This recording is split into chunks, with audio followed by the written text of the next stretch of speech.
Standing Committee on Human Resources, Skills and Social Development and the Status of Persons with Disabilities. Today's meeting is taking place in a hybrid format. Pursuant to the House Order of September 23rd, 2020, the proceedings will be made available via the House of Commons website. So that you are aware, the webcast will always show the person speaking rather than the entirety of the committee.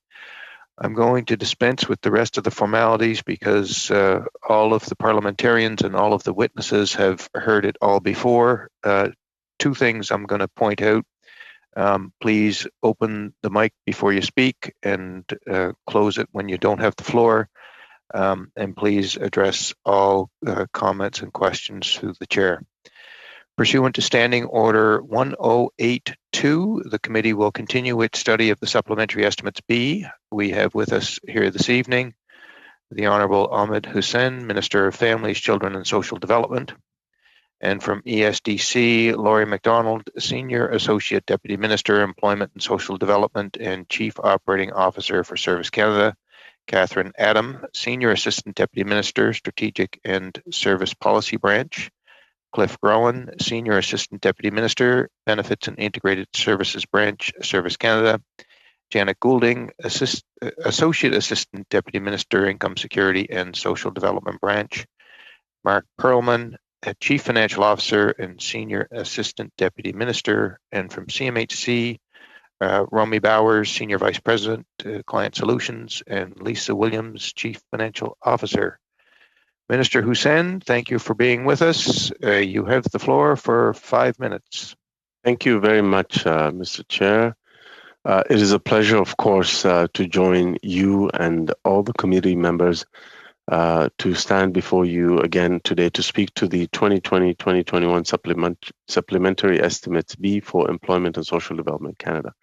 And as I've already spoken to the issues in the estimates during my appearance last month, I'd like to focus on other important updates for the committee. Depuis ma dernière Since my last appearance before the committee, the government has made important steps towards a national system of learning and daycare for young children. Fall economic statement, our government took a major step in laying the foundation and the groundwork for a Canada-wide early learning and childcare system. First, we announced a significant investment of $420 million for provinces and territories to support the retention, attraction, and training of early childhood educators. We're also investing $20 million over the next 5 years for the creation of an ELCC secretariat to build capacity and work with stakeholders to build this very new Canada-wide system. Budget 2021 will lay out the plan to provide affordable, accessible, inclusive, and high-quality childcare from coast to coast to coast. This is something that's very, very important to parents. This will also include enhanced support for before and after school care for older children in order to provide all parents with the flexibility needed to balance work and family. L'annoncé économique de l'automne offre. The fall economic statement offers good news for families about the Canada Child Benefit. Parents through the COVID-19 pandemic have been very significant, and that bills continue to pile up. That is why we made a commitment to increase the Canada Child Benefit next year by nearly 20% for middle and low-income families with children under the age of 6. Households making less than $120,000 per year will receive an additional $1,200 per child spread out over 4 payments in 2021. For those making over $120,000 and who receive the CCB, they'll receive half of this amount. This will help 1.6 million families keep up with the increasing costs of raising children during these challenging times. Permettez-moi maintenant de vous parler. Please allow me to talk now about our work into making sure that each Canadian has a safe and affordable place to live. Safe and affordable place to call home. And as communities across the country continue to deal with the impact of COVID-19, we know that having a safe and affordable place to call home is more important than ever before. So in light of that, the Rapid Housing Initiative is the newest program under the National Housing Strategy that aims to address the urgent housing needs of at-risk Canadians. This program will quickly create some 3,000 new permanent affordable housing units for Canadians who are experiencing homelessness or who are living in temporary situations, including in shelters as a result of the COVID-19 pandemic. The funds will be split between two envelopes, the major cities stream, $500 million going to the 15 municipalities that have the highest concentrations and numbers of Canadians experiencing homelessness, and the project stream, another $500 million envelope going to non-profit organizations, other municipal governments, provinces, indigenous governing bodies and organizations, and non-profit organizations. Nous serons en mesure d'en We will be able to announce more details about the funding for those cities in the next few days. In fact, this morning, I made a first announcement about the funds for the City of Ottawa for this rapid housing initiative. Just mentioned, Mr. Chair, we've also announced funding of more than $400 million for communities under Reaching Home. This is Canada's anti-homelessness strategy to deal with the COVID-19 pandemic. Finally, we've just announced through the fall economic update an additional $299.4 million for Reaching Home for the year 2021-2022. These funds will enable communities to extend and expand their emergency response, as well as provide them with the flexibility to deliver more permanent housing solutions. It'll also help prevent at-risk Canadians from becoming homeless in the first place by supporting targeted interventions that enable people to stay housed. Mr. Chair, community members, the Government of Canada will continue its work to support all Canadians, and especially those who are most vulnerable, as we build a more resilient country that is safer, fairer, and more inclusive for everyone. Je serai heureux.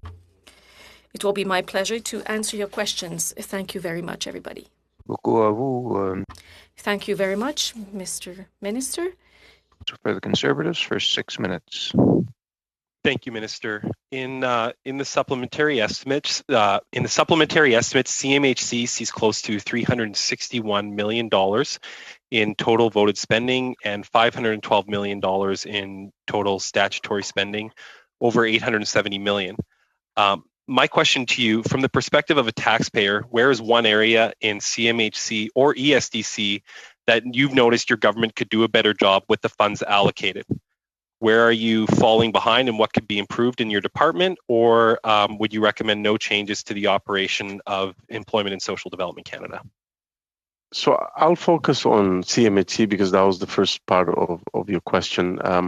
I believe, and I've said this before in response to your question and others, that the processes for processing applications under the co-investment fund, the National Housing Co-investment Fund, could be speeded up a little bit, and it has. The processing time has been improved by over 50%, but I still believe that there's room for improvement there. There's other processes that we can speed up together with municipal governments and other bodies to speed up the approvals process for affordable housing proposals that come to CMHC, and so that's the first one that I will focus on. Thank you, and I appreciate that response. And yesterday, in the response our committee received, you did state that you would look to process improvements. But on the other hand, as it relates to the co-investment fund, are you doing anything to look at simplifying the actual application and doing anything to make it easier for external organizations to help them conduct and complete the applications in a more timely way? We want that fund to be used extensively by nonprofit and other organizations and governing bodies from coast to coast to coast. As I said, we've speeded up the process. Kudos to CMHC for doing that. They recognize that there's still some work to do there. There is seed money that is available as part of helping proponents to be able to be in a position to put together a very compelling application, and that seed money has been used extensively by many organizations. Thank you, Minister. But beyond that, I'll of course also turn to Ms. Bowers to provide any additional comments there. I'll just go forward with other questions. Appreciate your response. Okay. Housing providers and contractors, including those in my riding, have highlighted that the modular construction only requirement for new builds under the Rapid Housing Initiative excludes local suppliers, tradesmen and contractors from involvement in those projects and revitalizing local economies. Instead, these benefits will flow to larger companies in established urban centers. Will the restriction be lifted in a future funding round and support rural and remote livelihoods where they might benefit more from sourcing their materials locally?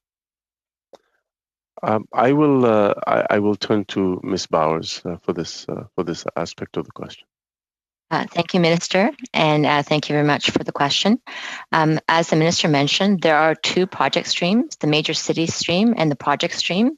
When we're evaluating the applications for the project streams, which is due at the end of December, we will take into consideration local factors like the ones you've mentioned. So thank you very much for your question. Okay, and one more question to Ms. Bowers, just quickly.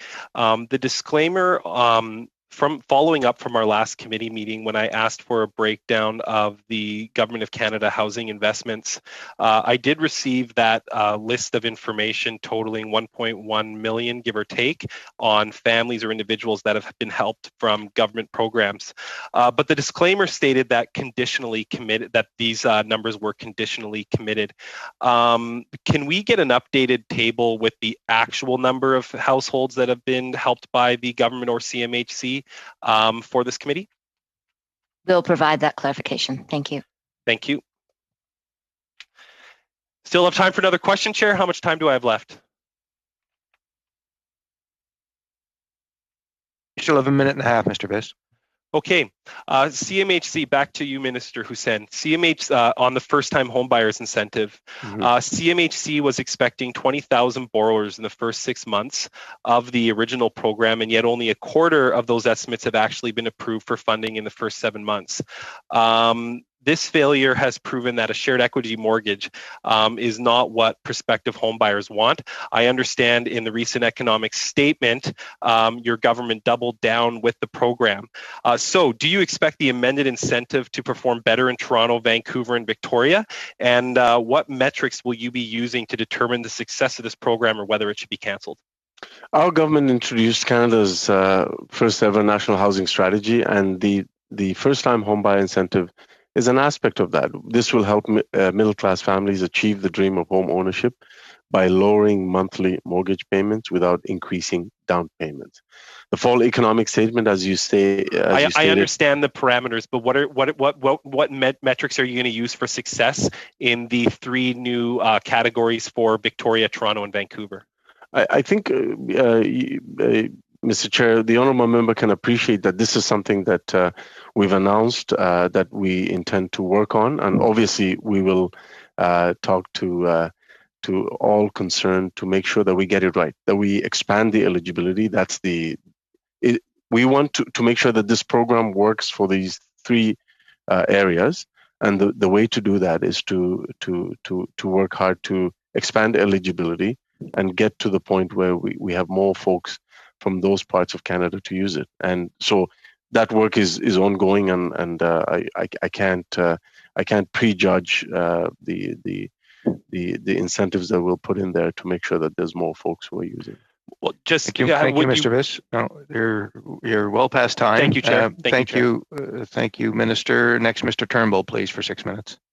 Thanks, Mr. Chair, and thank you to the Minister for being here tonight. It's great to see you as always, and really appreciate you and your team and your leadership during this pandemic. So as you know, Minister, I'm extremely passionate about social innovation and social finance. And you also know and are well aware that Canada is blessed with a very strong charitable and nonprofit sector that is becoming more and more entrepreneurial, and earned revenue streams have been predicted for quite some time to continue to grow within the charitable sector. We also have many social entrepreneurs and cooperatives across Canada, estimated at about 30,000 plus, the last I checked. So, Minister, can you tell us about how our government is moving forward on the social innovation and social finance strategy for Canada?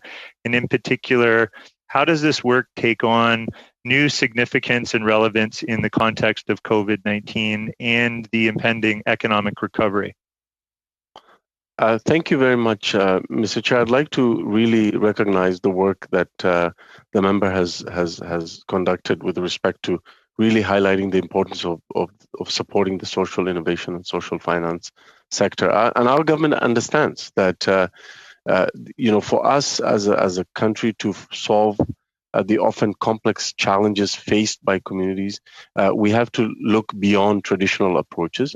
And that is why we will be creating a social finance fund so that we can find new ways of helping Canada's most vulnerable people while continuing to focus on strengthening the middle class. So this fund will give charitable, nonprofit, and social purpose organizations access to new financing to implement their innovative ideas. And by investing $755 million in a social finance fund, will also help generate up to $2 billion in economic activity and help create and maintain as many as 100,000 jobs over the next decade. And if, so far with the investment readiness program, we've seen the oversubscription of that program. We've seen how critical it has been to build the capacity in the social purpose organizations. And COVID has actually highlighted the need for more investments in this space as a way for us to not only recover better, but actually recover stronger. Thank you, Minister. And just maybe a quick wrap-up question on that before I move on to another topic. In your view, then, does the work on social innovation and social finance really help us solve systemic problems, support the nonprofit sector, and create a more inclusive and resilient economy at the same time? Yes, it does. And, when you look at everything from creating jobs to solving the housing crisis in many parts of Canada, to tackling poverty, and all kinds of different challenging and complex social problems that we face, the social purpose organizations and the social finance approach really does offer an alternative, and in fact, sometimes a more sustainable funding stream for organizations to do amazing work. I always point to a small social purpose organization in London, Ontario, as an example that uses a business approach to generate profits to build affordable housing units for homeless youth while also hiring them in the local business. So it's like a very interesting virtuous circle, and they've managed to leverage that to attract more investments, not just from the community, but also from the Government of Canada through the National Housing Strategy. Thank you, Minister. Mr. Chair, how much time do I have left? 2 minutes. Thank you. So I want to talk now about the early learning and childcare investments, which I think are extremely important. I was paying attention for the fall economic statement, was very pleased to hear the Minister of Finance talk about some substantial investments in a Canada-wide system. And I've heard this from from many constituents, just how important this is to have a more equitable economic recovery. Minister, can you speak to the specific investments in training and retention within the early childcare educators space, and tell us why that's so important? First of all, I actually really want to appreciate you bringing up this topic. For many parents in Canada, especially women who are not in the workforce because of a lack of affordable and high quality childcare. This is a necessity, and they need action on this now. And it's difficult to speak about setting up a truly national system of affordable, inclusive, and high quality childcare and increasing those affordable spaces without seriously engaging in a workforce development strategy, meaning we have to make necessary investments together with provinces and territories to not only retain the existing early childhood educators, but actually increase the number of early childhood educators, provide supports in terms of training, provide tuition supports, bursaries, wage top-ups, whatever it takes to make sure that this is a sector that is supported, because without them, it'll be difficult to increase the affordable spaces, and it'll be difficult to deliver high quality childcare. Thanks. And thank you very much, Mr. Turnbull, and thank you, Minister. Thank you, Minister. Maintenant, Madame Chabot. And now, Madame Chabot, for 6 minutes, please. Thank you, Chair, and good evening to the Honourable Minister. Thank you for coming again and for making yourself available. We really appreciate that. My first question is going to refer to this announcement that you seem to be very proud about, namely the early learning and daycare places. Now, given that I'm an MP from Quebec, and as I was part of the history that led to setting up the childcare vast network over the last 25 years in Quebec, and we've also got school daycares with reduced contributions. There's benefit for women and for the economy in general, and also for the family work-life balance. And these are the objectives that we pursue in Quebec. And we are unique. I'd like to recall that. So I have a question. You have announced that there's going to be a federal secretariat that would be responsible for dealing with this matter, and there's a budget which is attached to the setting up of this secretariat. Now, in the past, there were always bilateral agreements with the provinces, but now you're talking about setting up a secretariat. Now, you'll know that for Quebec, the secretariat would not be useful at all for us. So are there agreements or discussions underway with the provinces so that Quebec can be given its funds that would flow from the funds that otherwise are being used for the secretariat?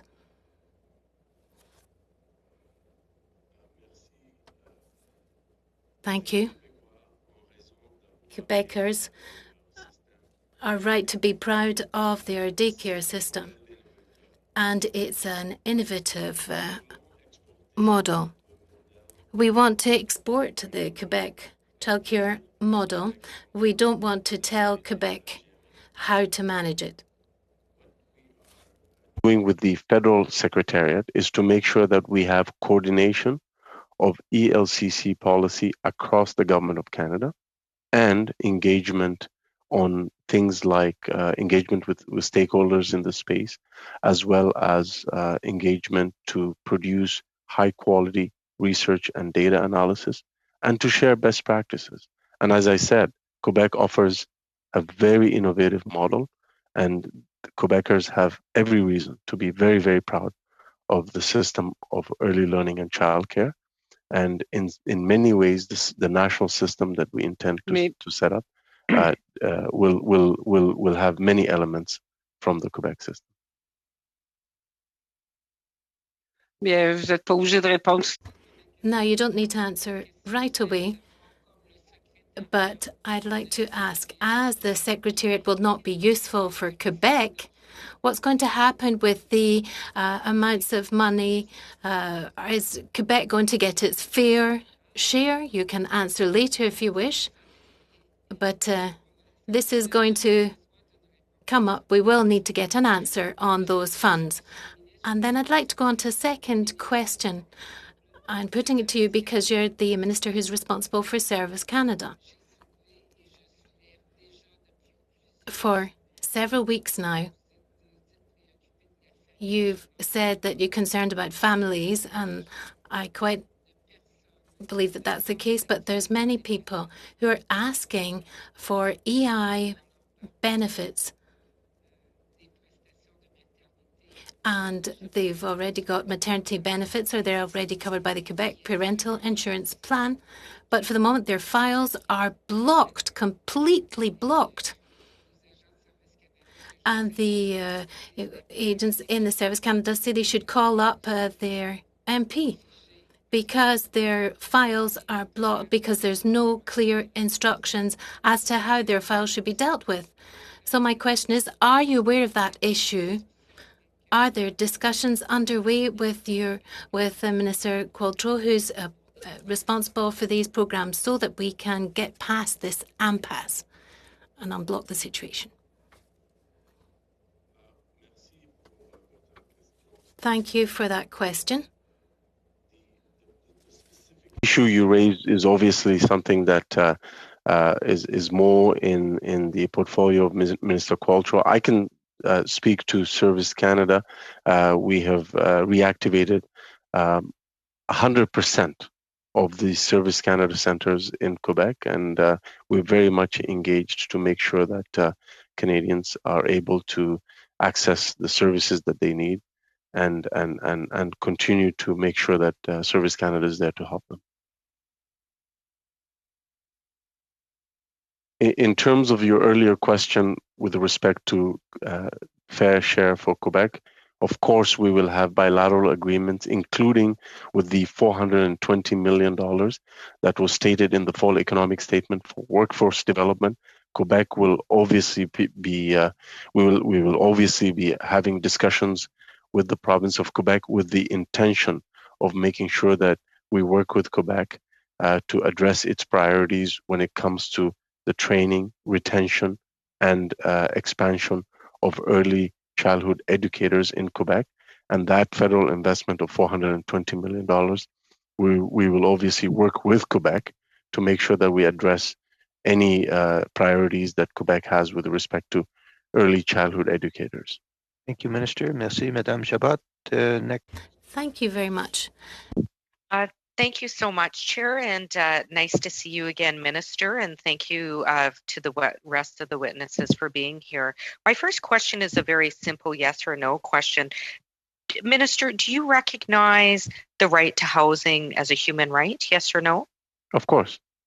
Okay, I say that because you often refer to people as vulnerable people when referring to people that are unsheltered, and I would argue that these are people who are having their human rights violated. And I say that because the government recently announced funding for rapid housing and reaching home primarily targeted towards Indigenous housing projects and women. And I know that you're well aware that 70% of unsheltered community in Winnipeg are Indigenous. And although, again, greatly appreciated the $12.5 million that was very much welcome, it was grossly inadequate to meet the needs, which is a resulting of people literally losing their lives in my backyard. As you know, Manitoba is in a real crisis. And we're currently having outbreaks in our shelters. And we're running out of space in isolation facilities set up to house unsheltered individuals who have contracted COVID. This wouldn't be a crisis in the first place if there hadn't have been years of underinvestments in affordable, accessible housing in our city, which is again resulting in people losing their lives. In saying this, we're in a dire situation. It's now winter here. We need greater investment in housing. When is this going to happen? Mr. Chair, I'd like to respond to that. I of course understand the urgency of the situation. I understand the great need, especially exacerbated by COVID. But the fact of the matter is we have, from the very beginning, prior to COVID and during COVID, we have invested heavily in affordable housing, in reaching home, and now with the new rapid housing initiative.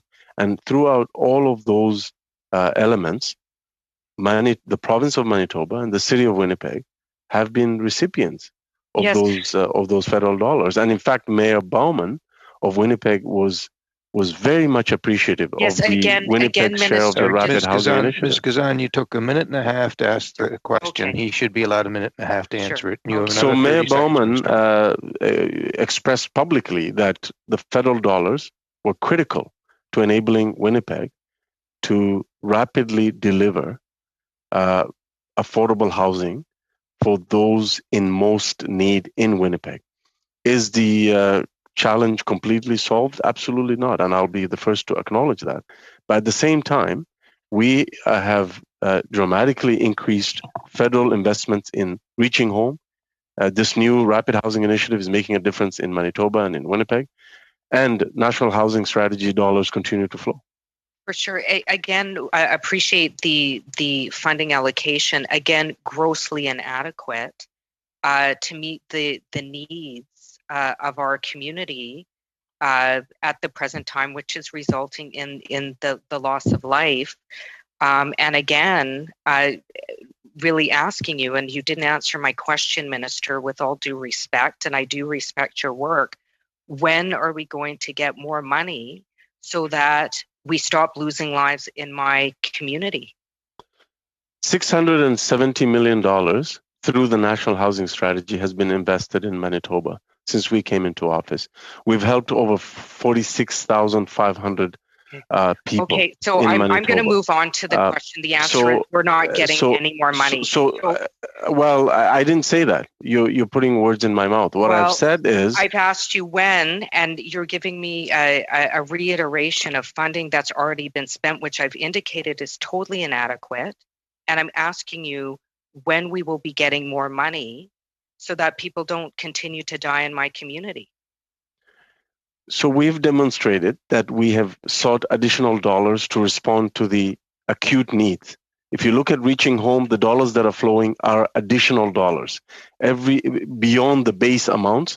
And rapid housing is completely new, $1 billion that was not part of the National Housing Strategy before. That's additional dollars on top of the regular housing streams. I'm not suggesting that the problem is completely solved, but we'll continue to work together with provincial and municipal leaders in Manitoba to make sure we continue to address the problem. So knowing that the situation is dire, I have to say, Minister, and again, I do respect you very much, that I'm still not getting a clear answer about getting funding in our community, something that's not just faced in Winnipeg Centre, but other communities around the country, including East Vancouver, where there's been an outcry in the need for support for women who, in fact, this week had a baby in a toilet stall. So we know the situation is dire, and I'm wondering if there's any plans and when it'll be that more money will be released to deal with these life and death matters at this time. I completely agree with the honourable member. The need is acute, the need is here, the need is now. However, it is also fair to say that we have responded, and we've responded in a very robust manner, and we've listened to municipal leaders, we've listened to advocates in the homelessness sector, people like Tim Richter in the Canadian Alliance to End Homelessness. All of them have indicated clearly across the political spectrum that Rapid Housing Initiative is a very timely response to COVID-19 and its impacts of displacing people into the streets.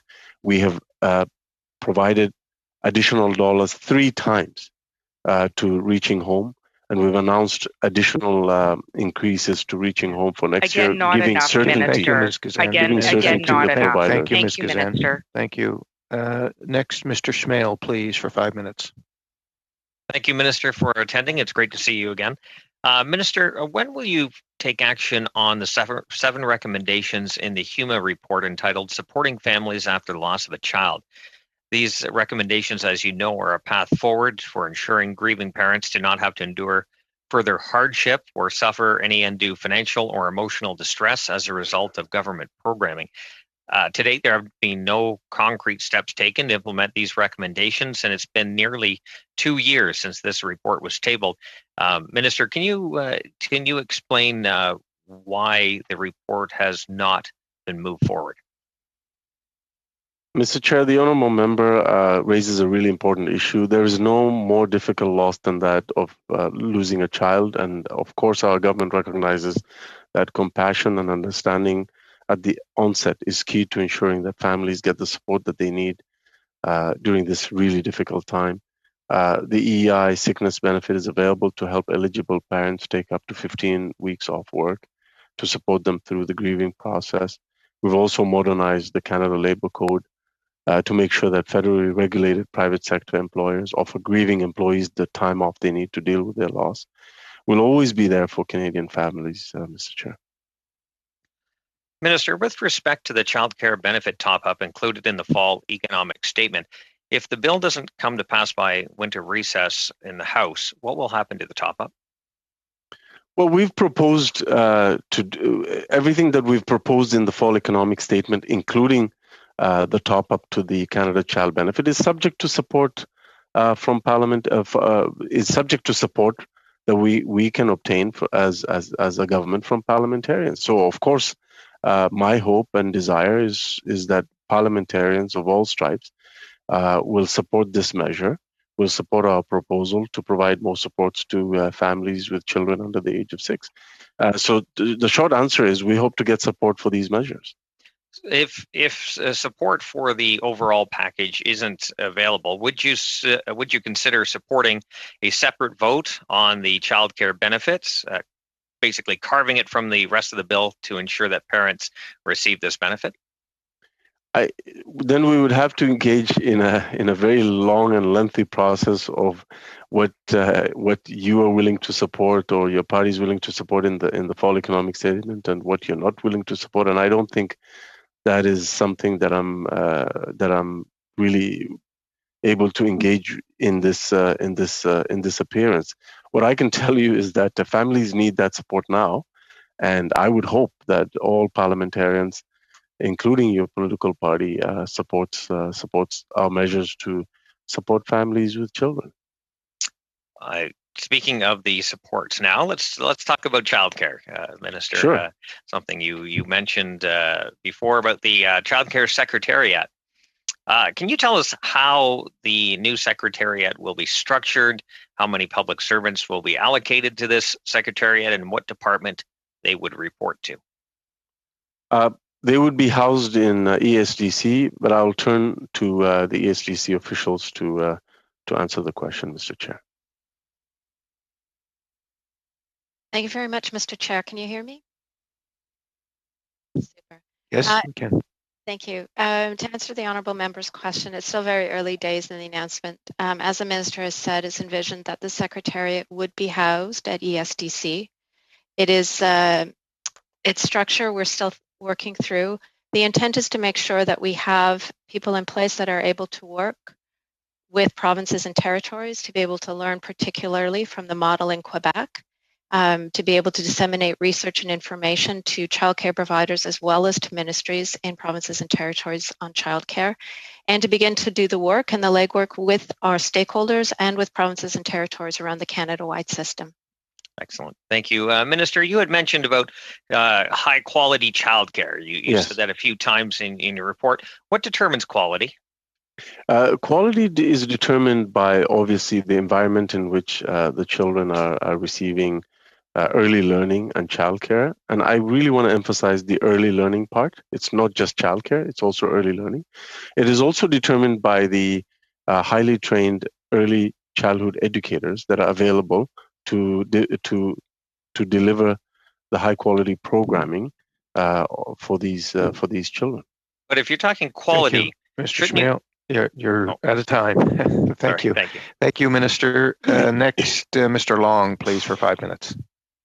Thank you, Chair, and good evening, Minister. I want to thank you for taking your time tonight, and I want to also thank you for the great work that you're doing and your department's doing for all Canadians.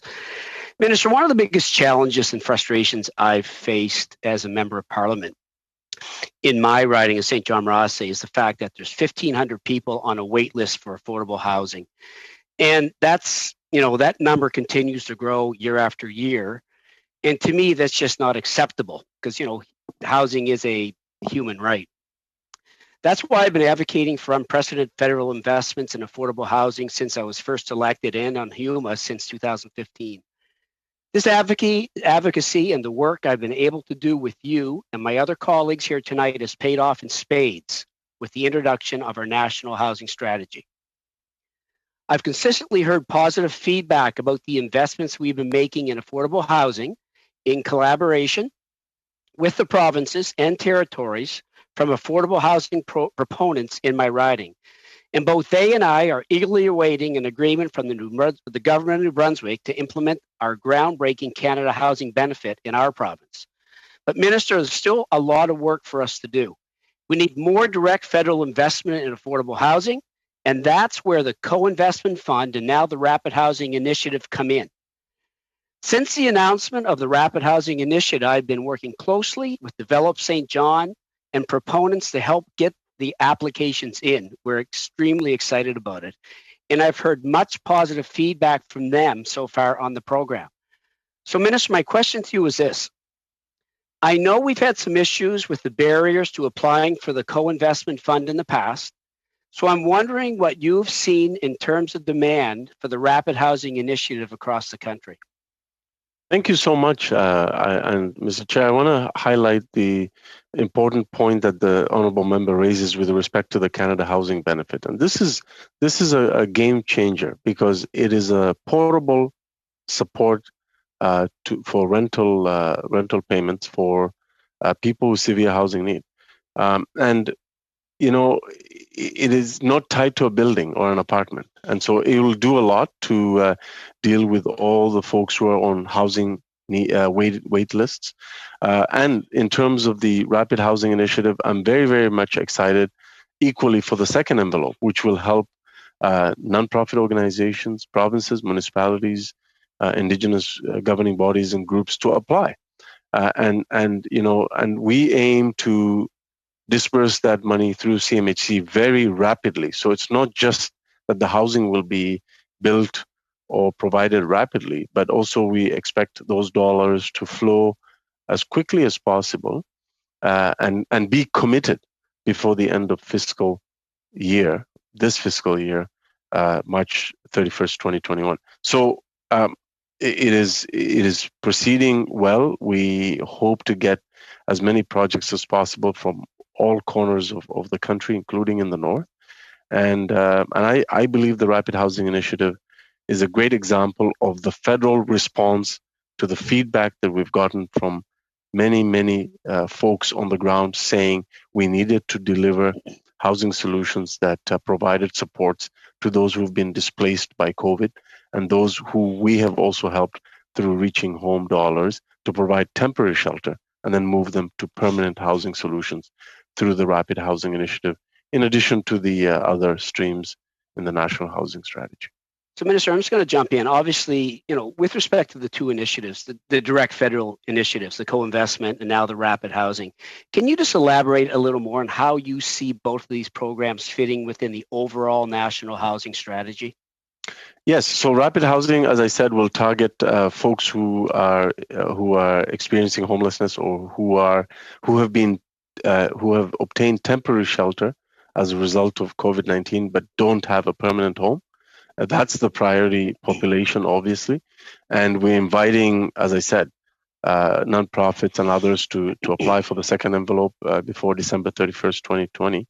But the co-investment fund is a fantastic program. Again, we partner with provinces, municipal governments, nonprofit organizations to build affordable housing, deeply affordable housing. But it would be remiss of me to not also mention the Rental Construction Financing Initiative. That program in the fall economic statement is going to get through the additional supports $12 billion more in financing. This is a program that allows for the construction of further rental units across the country in places where there's a lot of pressure on the rental market. And by putting more rental units on the market, it reduces the pressure on the rental rate, as well as building mixed housing and contributing to accessibility and energy efficiency. Okay, Chair, how much time do I have? None. Thank you, Mr. Long. Suite, Madame Chabot. Mrs. Chabot, you have 2.5 minutes. Thank you, Mr. Chairman. Mr. Minister, I had a very precise question earlier about the processing of files right now for employment insurance. New measures were taken or offered. Everywhere, files are blocked at Service Canada because there are different delays, especially for maternity leaves.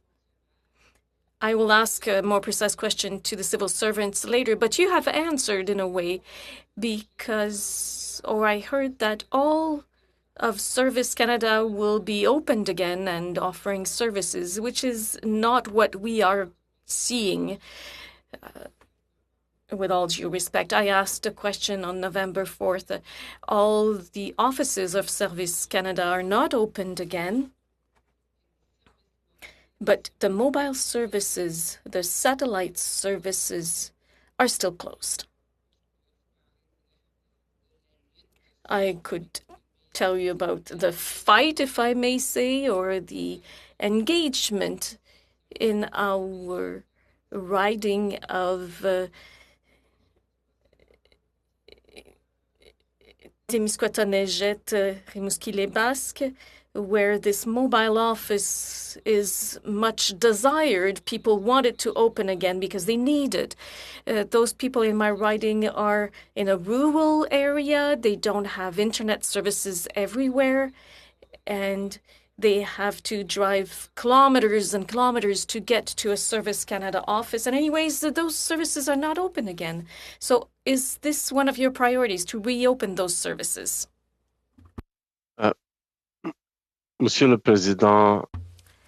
Mr. Chair, our government has committed to make sure that Canadians will have access to the benefits that are managed by Service Canada and that they need. And we have reactivated more than 300 Service Canada centres throughout the country, including 100% of the service centres in Quebec. We are now progressively reopening. Point of order, Mr. Long. I think the minister might have his translation. Like, I'm getting both voices very loud. All right, Minister, do you have your translation on English, French, or Floor? Nous sommes en train de faire la. We are progressively reopening in a safe way the Service Canada centres throughout the country. The decision about reopening is guided by the advice of public health, and we want also to make sure that the greatest possible number of Canadians have access to Service Canada centres. Thank you, Mr. Minister. Thank you, Mrs. Chabot. Please, for 2.5 minutes.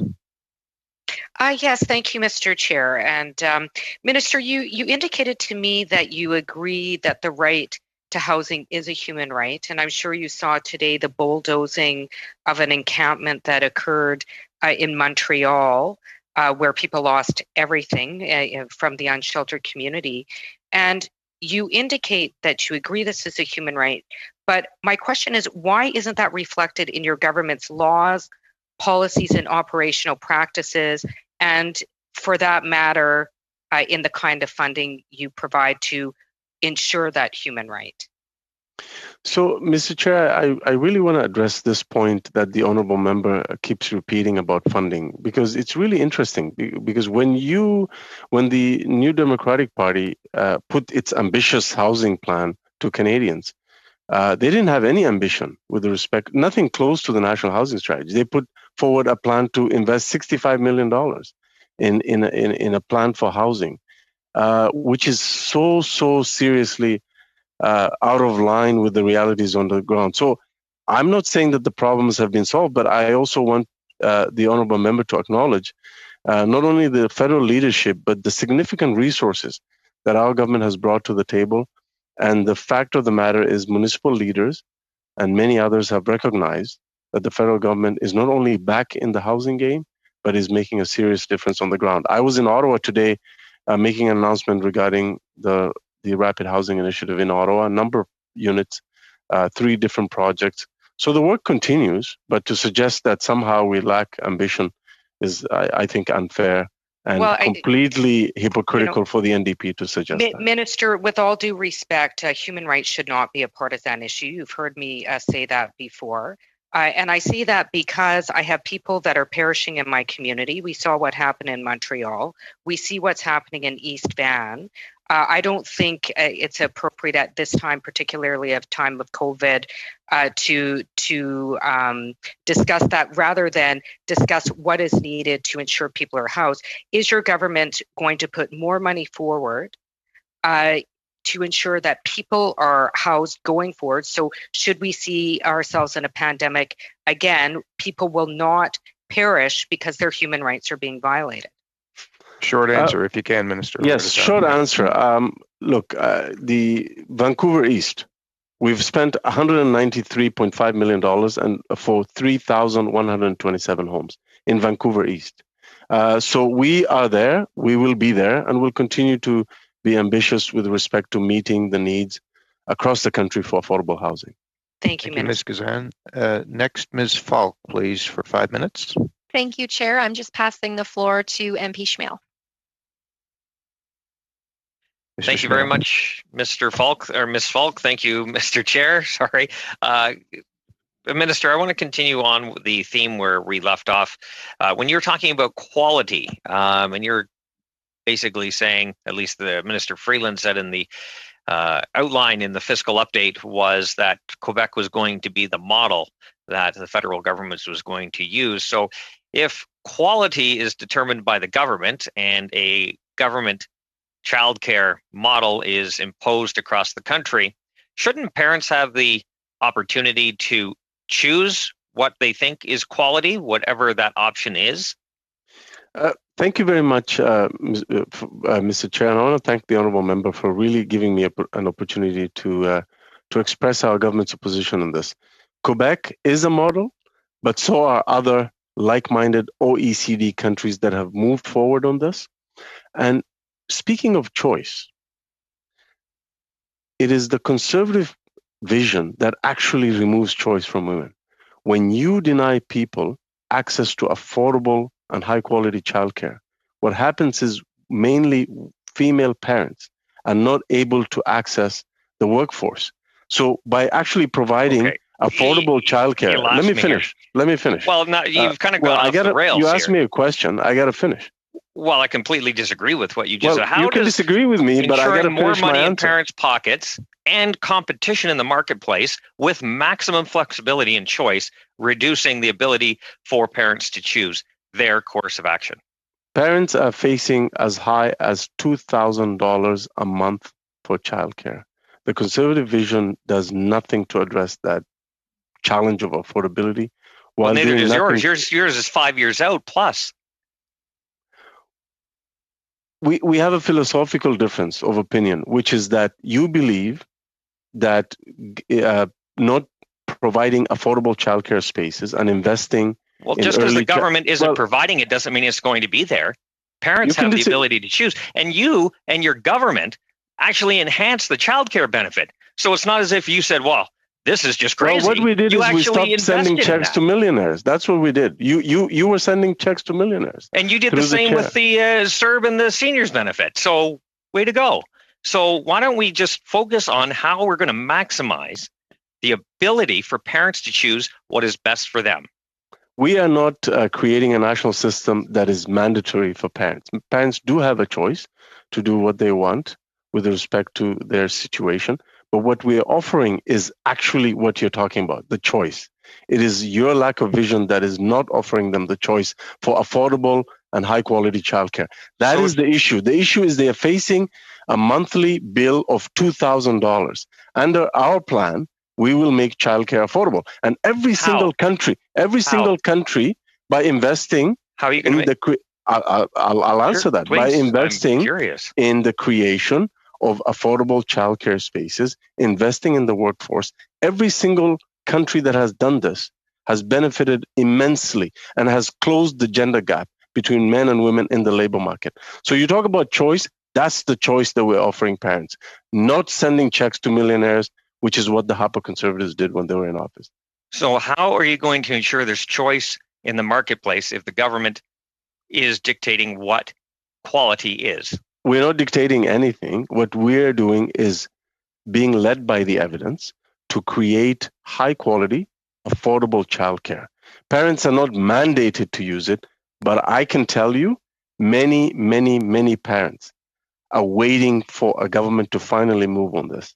And the last time we were close to doing this, you joined the New Democratic Party to sink our plan to build a national system of affordable and high quality childcare. I hope you don't do that again this time. Majority parliaments in 93, 95, 97, 2000, and a minority in 2004 of the NDP foaming at the mouth for a national daycare program. Wasn't enough time, and now we're not sending checks to millionaires. I can tell you that. Is that your excuse? Why don't we start enhancing the benefit? You sent checks to millionaires, so I don't think you can lecture anybody about choice and about helping parents. You sent childcare benefit checks to millionaires. You sent checks to millionaires. Choice. And we stopped doing that. I'm so proud of the fact that we stopped doing that. But you're not giving choice. You are determining the government is determining what is choice. The vast majority of kids in Canada do not go to government care. They use a parent, they use a grandparent, they use a relative, they use a neighborhood service. So how are you going to make people pay for it? Then, if they're only rich enough, go outside the system if they want something different.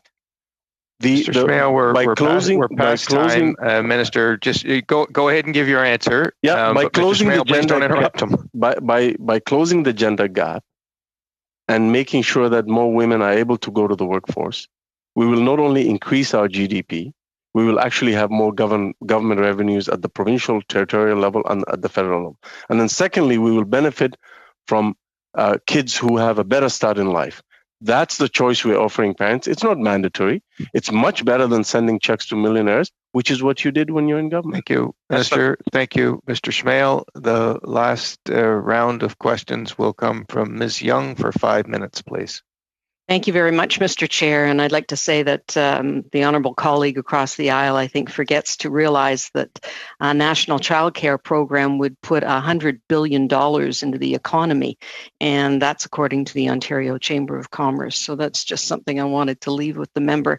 Minister Hussein, thank you so much for joining us again tonight. As you know, I represent the riding of London West, and London is one of the 15 major cities that can access the rapid housing initiative of $500 million, and we're very happy about that.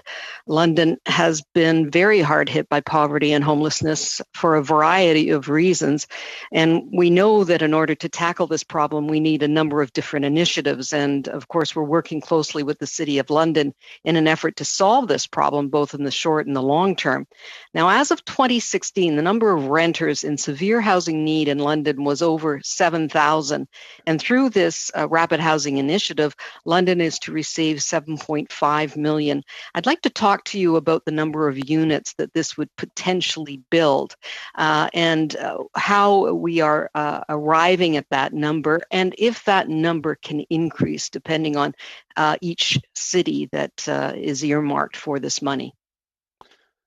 Thank you very much. What the honourable member refers to is the importance of investing rapid housing initiative dollars in places like London that are facing housing shortages, that are facing challenges with respect to homelessness. London is a major regional hub for a lot of transient folks who come from Northern Ontario as well as from Windsor. And so we're proud of the fact that we've worked with Mayor Ed Holder, a former Conservative member of Parliament who's very, very, very supportive of the Rapid Housing Initiative, because he feels that this is a rapid housing solution to London's homelessness challenge.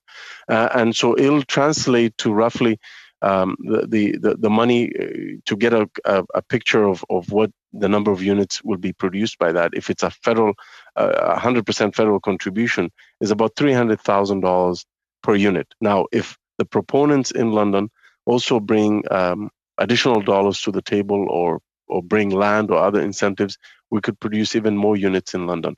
Secondly, London, Ontario, in terms of the municipality, but also the nonprofits in London, Ontario, can also take advantage of the second envelope within the Rapid Housing Initiative, another $500 million for any projects that exceed the allocation for London in the first envelope of the municipal stream.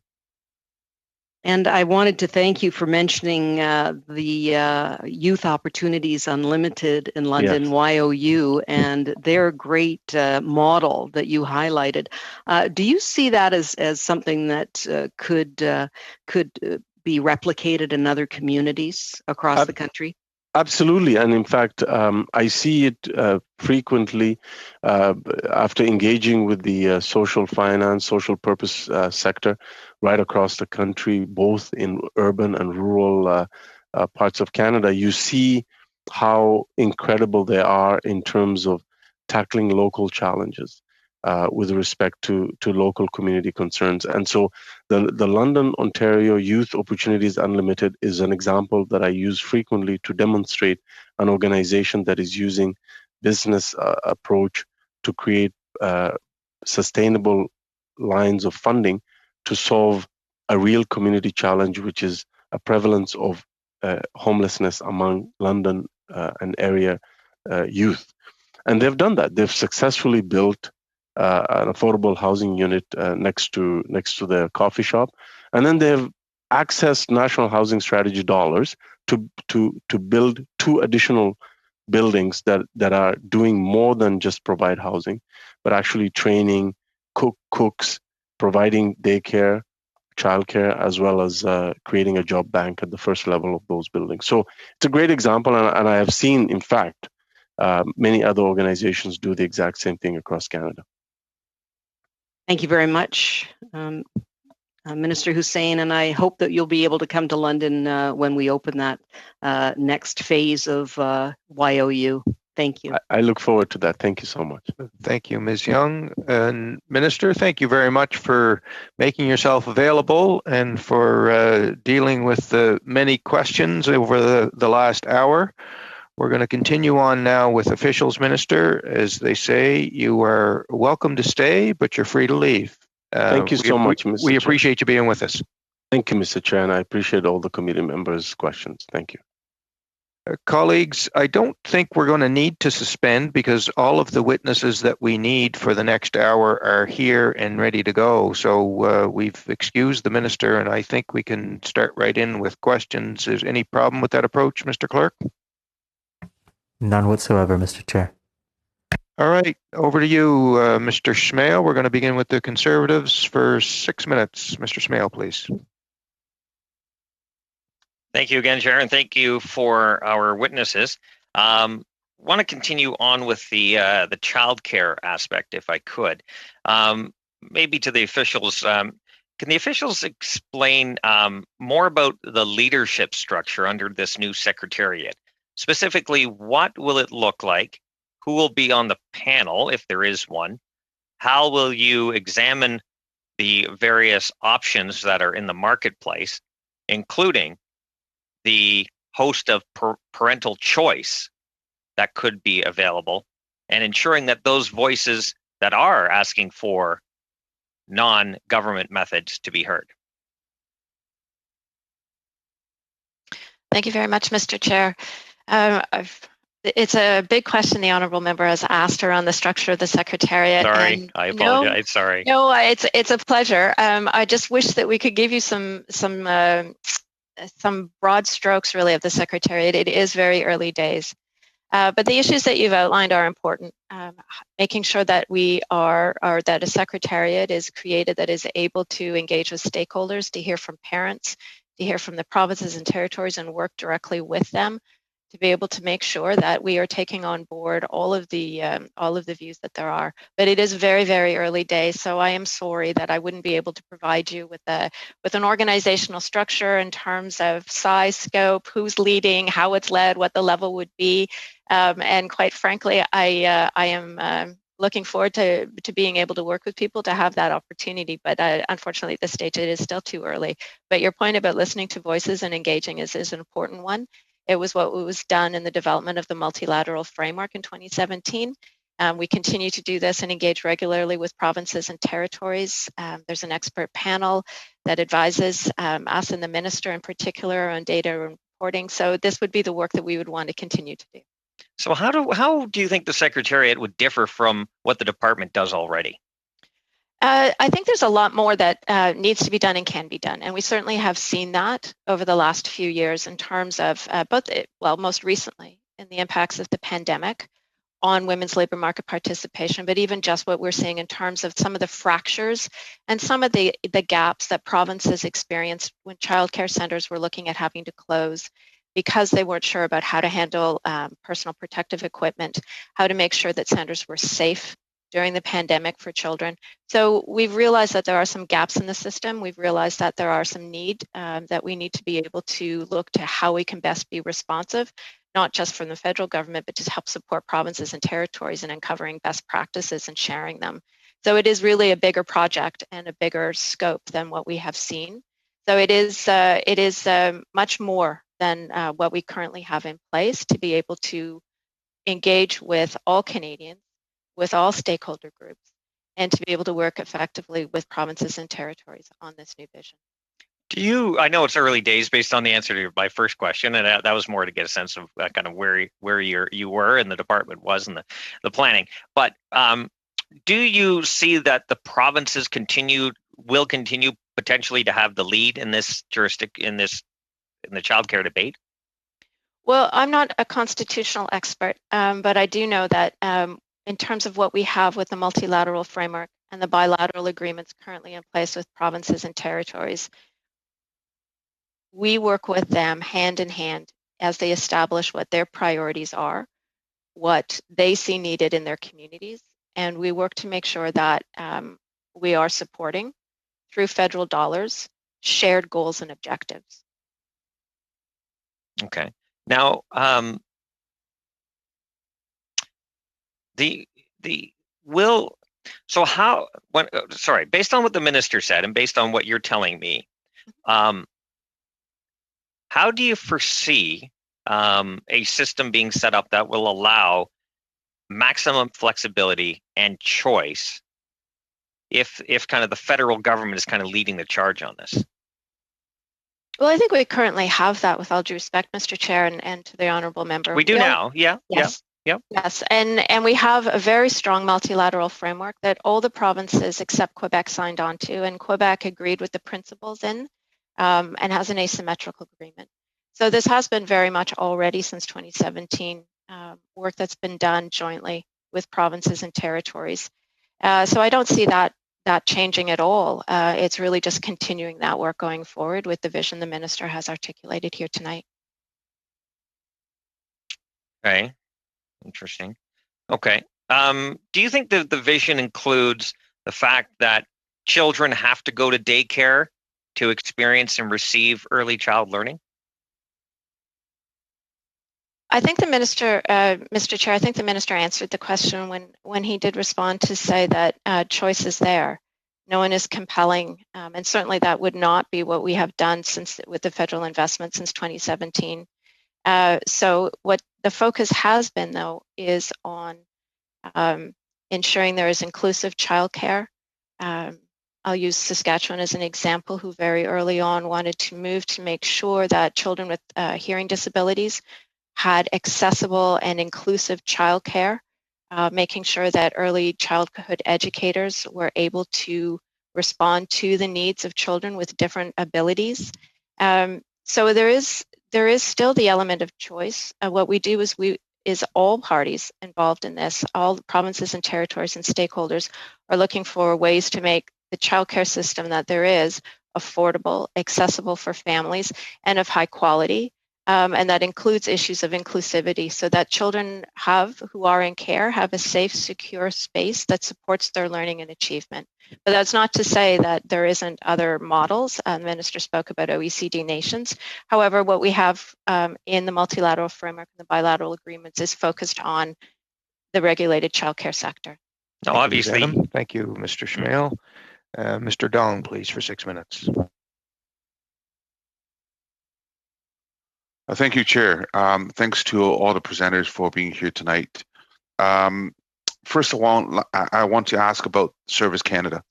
We all know that COVID-19 has created some real difficulties in our public service and Service Canada. and their operation this year. We know that millions of Canadians rely on that important work and service they provide. What are some of the ways that Service Canada has adjusted its operations this year to meet the unique circumstances and challenges posed by COVID-19? Thank you very much for the question, Mr. Chair. I'd like to spend a few moments just talking about what we've done over the past 10 months in terms of serving Canadians. So earlier we heard a question with respect to opening up of Service Canada centres. And just for context, we have 317 Service Canada centres across the country. To date, we have 302 that have reopened again. The last 15 are just very small offices that have unique challenges with respect to safety and security. But we do have plans in place to open them up early in the new year. In addition, though, and this references a question earlier with respect to outreach services, we've not been able to return to our typical outreach services where we would send staff in person to do in-reach to certain areas. But what we have done is we've created 2 new models to reach all Canadians across the country. So the first model is what we call e-service, where people who don't have an office near them are able to fill out a form and connect with us online, in which we return a call to them within 48 hours. We've seen significant uptake in that, and we've actually processed multi-thousands of applications as a result of this new e-service. And that's actually taken place of the formal visits that we would have done to outreach previously. The second process that we've put in place is a new outreach call center, which allows people to call into us, into a very special number to call into us. And this particularly is supporting our rural and northern areas where people don't have access to Service Canada centres. We've seen significant uptake in that area as well. In fact, we've increased our capacity to deliver services in those areas by 50% pre-COVID. So an example would be last year when we did outreach services in person, we processed about 11,000 service requests. This year so far during COVID, we've actually processed over 20,000 services. So we have put those 2 new services in place. Okay, well, thank you. What about the resumption of in-person service? So we have, as I indicated, opened up 302 of the 317. So they are all open, providing services each day. The only time that we're closing now is if we actually have an incident of a COVID case into our offices where we're required to clean. We do a cleaning service and we open back up again. So those are available across the country. And in fact, we have 93% of the Canadian population is able to access a Service Canada centre within 50 kilometres of their residence.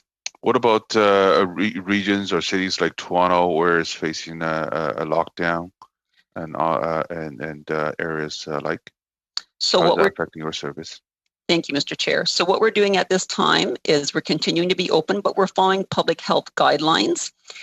We have not yet had to close as a result of that. However, we do have a process in place if that were to happen. And what we will do is immediately go to appointment setup so that we don't create lineups outside our Service Canada centres. We don't want to be contributing to any of the close contacts, but at the same time, we want to continue to offer services. So we actually have a process in place, contingency planning, in order to continue to provide services. Great, thank you. I want to ask about CMHC. We learned from the Fall Economic Statement that the government is providing new resources to enabling the Rental Construction Financing Initiative to provide an additional $12 billion in the new lending over 7 years. How do you plan to roll out these additional funds in the coming years? Thank you very much for that question, Mr. Chair. And in response to it, the RCFI program that we launched almost 4 years ago has been a very great success. We have a great team that works with housing proponents across Canada to make sure that the applications are processed in a very timely and efficient way. And from our perspective, we have been granted $2 billion in additional funding, and we have the capacity to deliver on that based on the firm foundation that we have established in terms of delivery capabilities. Thank you. And how would that help big cities like Toronto and ridings like mine, Dalhousie North? The principal way is by creating supply. When you look at 10 years prior to the launch of the rental construction financing initiative, there was very little new units in purpose-built rental being created. Since the launch of the program, we have seen, especially in the large cities, very significant take-up by developers, but also by nonprofit associations. And we feel that by creating additional supply in supply-constrained markets, we create additional housing choice for middle-class Canadians, and additional supply also puts the pressure on house prices as well. So all in all, we think this is very positive. Thank you, Ms. Bowers. Thank you, Mr. Dong. That's it. Okay. That's it. That's all. Madame Chabot pour 6 minutes, s'il vous plaît.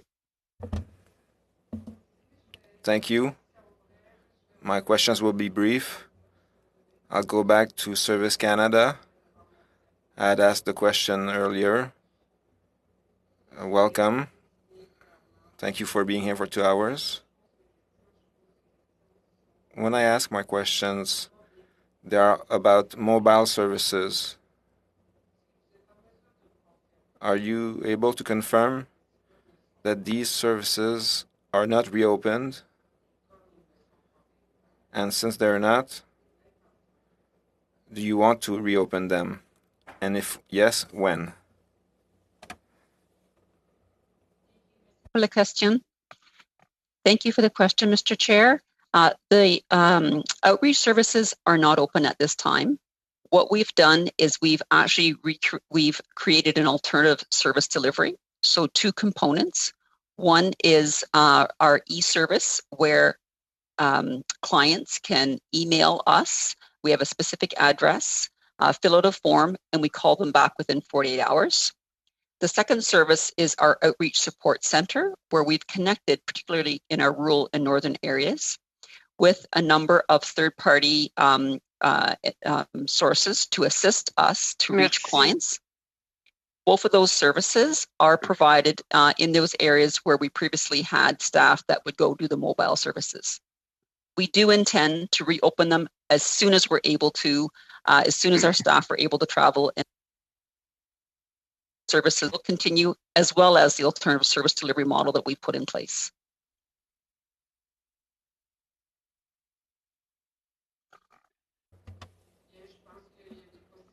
Okay, I think there's a possibility to reopen. Thank you, the answer was clear. So it's not open, you intend to reopen, but when the staff will be able to move, to travel. I think the staff can travel already. I think e-services, if you want to maintain them, well, that's good, but that doesn't answer the problem. What I say often in the house is that internet services, even if people have internet, those e-forms don't work for a certain category of people. Services should be accessible to people throughout the country. My second question, I asked it at the last meeting too. The $200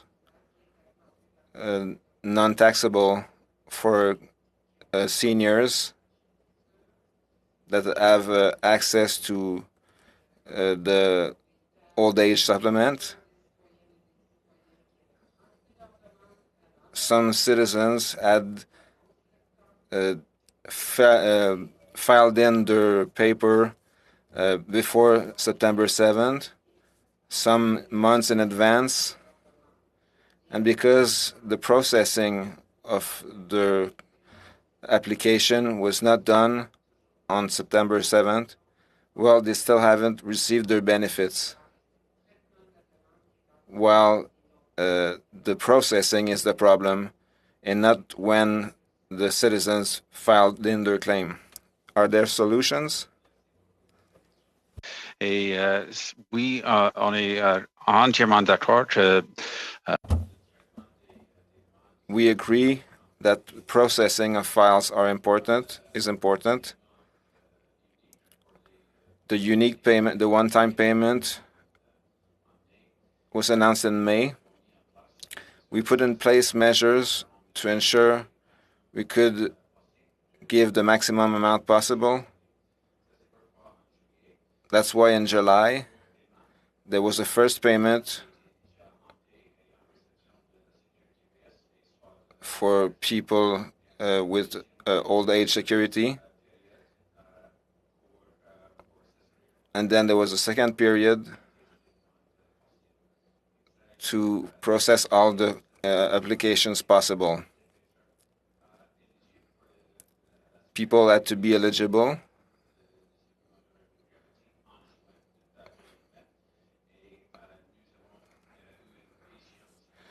And applications were to be received before September 11th. At the end of September, we didn't have the authority to make the payments. That's why we put in place a dedicated team to do the maximum of work possible and to reduce delays for payments. How many applications were not processed? 6.5 million people received the benefits, and in July and August and September, we processed 30,000 applications more. How many are not processed yet?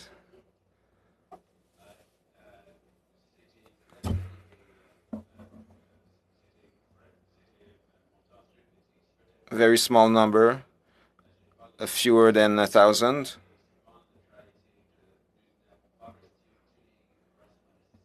Sometimes we did not receive all the information necessary to assess eligibility. And please, for 6 minutes. Thank you so much, Chair. And my first question is for, Deputy Minister, the Deputy Minister. So in Winnipeg, we had some extremely troubling international news story that came out of our city yesterday. That trench fever, a rare disease that afflicted World War I soldiers, of which only 4 cases have been known to occur in Canada since the 1990s, has appeared 4 times in the past 2 months in Winnipeg. And this is an illness that is known to infect people in crowded refugee camps during wartime. Dr. Carl Bodman, a Winnipeg doctor, has treated 4 patients in the last 2 months, all of whom had lived in shelters. I'm wondering, we know that this disease is serious, and we also know that this disease is potentially fatal in many cases. The Canadian Medical Association Journal has said that this disease is a result of poverty. And when I look at the Rapid Housing Initiative, while any sort of monies are welcome, they are completely and utterly insufficient. I currently have members of my community in hospital now during a global pandemic with poverty-caused illnesses that haven't been seen in this country in nearly 100 years. I'm wondering if your department, I know that the Prime Minister indicated that he is not interested in a guaranteed income, but I'm wondering if your department is still exploring that option to ensure that people can live with dignity and human rights in this country.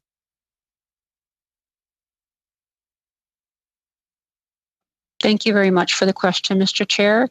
As a policy department with respect to housing, poverty, and social programs, we look at all options with respect to what that might mean for an income supplement or basic income or employment insurance. All of those things do get conversation in our department. And at this time, we're looking at what would be the best possible options going forward. I'll ask my colleague, Janet Golding, if she has any further comments she'd like to share. Thanks, Lori, but nothing further to add. Thank you.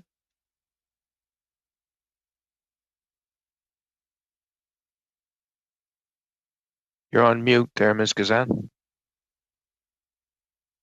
Sorry about that. My next question is for Madame Golding. I had an opportunity to speak with a constituent in my riding last week with lived experience of homelessness, Al Weeb, regarding the membership of the newly appointed National Housing Council.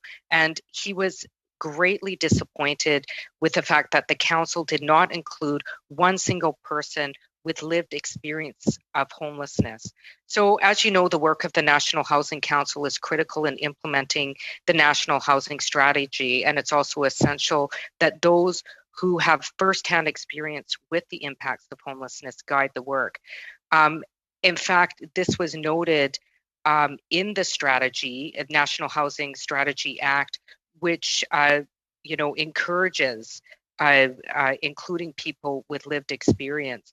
I'm wondering if your department is open to reconsidering selection to ensure that people who have experienced homelessness are also included on the council. So thank you, Mr. Chair, for the question, but I will have to defer to my colleagues at CMHC. The National Housing Council is a CMHC initiative, and perhaps Ms. Bowers could respond. Okay, thank you. Yeah, thank you very much, Mr. Chair, for the question.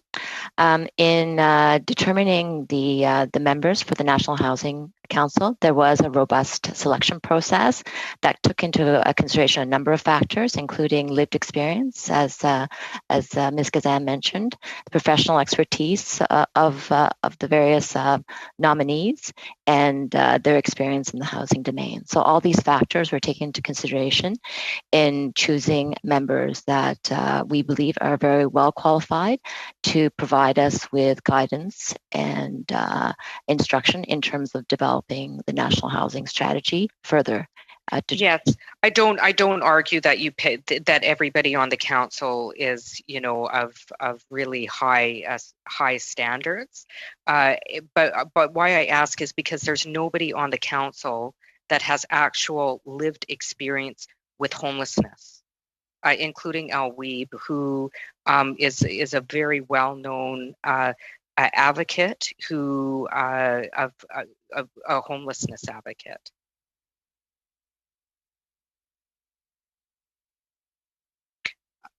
So yeah, I'll move on to my next question.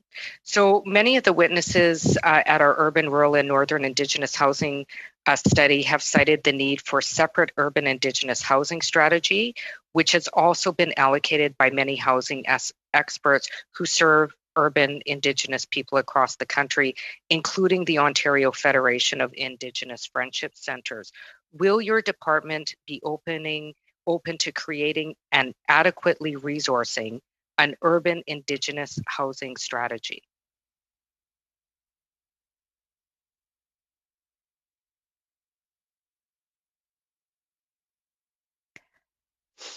I'm not sure who that question is addressed to, Mr. Chair, but very happy to take it. Yeah, Madame Bowers. Sorry. Okay. Fair enough. So that is a decision for the government to make. But from the perspective of CMHC, we are here to support the government's direction in terms of co-developing an urban, rural, and national Indigenous housing strategy in conjunction with Indigenous people to serve Indigenous peoples. So we are ready to provide our expertise in this area and are ready and willing to provide the capabilities that we have as an organization to move this policy work forward. Thank you, Ms. Bowers. Thank you, Ms. Gazan. Next, Mr. Viss, please, for 5 minutes. Thank you, Mr. Chair. Mr. Perlman, what's the operating budget of Employment and Social Development Canada? You're on mute, sir. Sorry, my mistake. So right now, taking into account the supplementary estimates, our operating budget is about $885 million from the Consolidated Revenue Fund. How many staff are employed at Employment and Social Development Canada? Right now, sorry, I have that right here. It's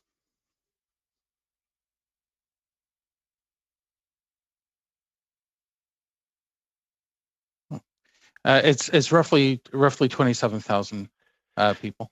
So you're the chief financial officer, so ultimately you're responsible for the operating or overseeing the use of funds under the operating budget, correct? Correct.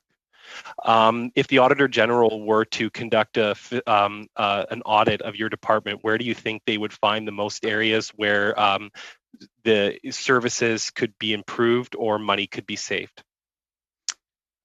We have a very elaborate evaluation organization within our department. That group is constantly looking for improvements and adjustments. I cannot pinpoint any one particular area, but I know that we're always looking for continuous improvement within the organization. Do you think the amount of time that a Canadian needs to wait on the phone to contact an agent at Service Canada is acceptable? I know that our agents work incredibly hard to with the resources and the volume that they're working on. I cannot speak to the funding that we have. If there is that has been provided to us by the Government of Canada versus the volumes that we get, I know that this year our volumes have been increasing tremendously. If you do want to speak to the program, Mr. Groen is in charge of the call centers and processing if you want to get into that level of detail. Thank you. If Mr. Groen, I'm on very short time, so I'll please ask you to report back to the committee the last time you conducted an internal audit on the telephone services provided to Canadians through your department. Thank you very much. My next question is to Madame Golding. Has the province of British Columbia asked for the federal government to play a role in the provincial healthcare in provincial childcare? Yes or no? Yeah, sorry, that's for Ms. Adams. Oh, my apologies, Ms. Adams. That's fine. Mr. Chair, thank you for the question. I'm not sure. Yes or no answer, please. Has the province of British Columbia formally requested the federal government play a more active role in provincial childcare? I can say that the province of Manitoba is a signatory to the no, British Columbia framework. has not. British Columbia has not. That's my question. I have not had any communication from Manitoba that they specifically No, British Columbia, ma'am. British Columbia. Yes. I'm sorry. Yes. Well, even there. So British Columbia is also a signatory to the 2017 multilateral framework. They are a partner with the federal government in the multilateral framework and the funding that is provided to provinces and territories for early learning and childcare. Did the province of British Columbia ask for a national framework, or did they ask for direct transfers? To my knowledge, the province of British Columbia, Mr. Chair, as other provinces, continue to work with ESDC on an ongoing basis on a range of issues related to implementing both the current funding for early learning and childcare, as well as during the pandemic, needs that the provinces and territories identified. One more quick question. I apologize, I'm going really fast, but it's a big department. Is it the position of the Employment and Social Development Canada, given the recent economic statement, that the provinces are not meeting the childcare needs of their citizens? And is that why the Government of Canada needs to play a more active role in this area of provincial jurisdiction? I would say, Mr. Chair, that what we have had is communication with provinces, particularly in the early days of the pandemic, was a real concern both over the pressures the systems were facing, what providers were facing, and those conversations have led to further discussions in terms of what provinces and territories are identifying as some of the gaps or the needs. So it's generally the position of the department that the federal government should play a more active role in this area of provincial jurisdiction, even though, according to your previous answer, that no province has formally asked for a national childcare program. Short answer, please. We're out of time. Mr. Chair, I don't believe that's an accurate characterization of what I've said. With all due respect to the honourable member, we work closely with provinces and territories through a number of tables, but particularly through the multilateral framework. And there are agreements in place with each of the jurisdictions. Thank you. And for the record, the Minister Hussein's comments were inappropriate. Thank you. Mr. Vaughan, please, for 5 minutes. Thanks very much. Back to Ms. Adams. BC had the option to opt out and not receive federal funding if they wanted to run the system themselves. Is that not true? I would say any jurisdiction would have the Yes, absolutely. The money is transferred to provinces and territories based on an agreement that they co-sign with us and co-develop with us. And in terms of choice, if it's much like driving. If you have back roads, you can choose to use back roads. But if you want to drive on a highway, if there isn't a system of highways to choose, you don't have really a choice. You just simply have an option to think about a choice. So building a system provides the choice. It's not the right to have a choice. You need a system to choose to engage in. That's why there's a choice involved in all of the accords. And in fact, all the accords accommodate informal care as well as other forms of childcare beyond government run or government sponsored childcare. Is that not true?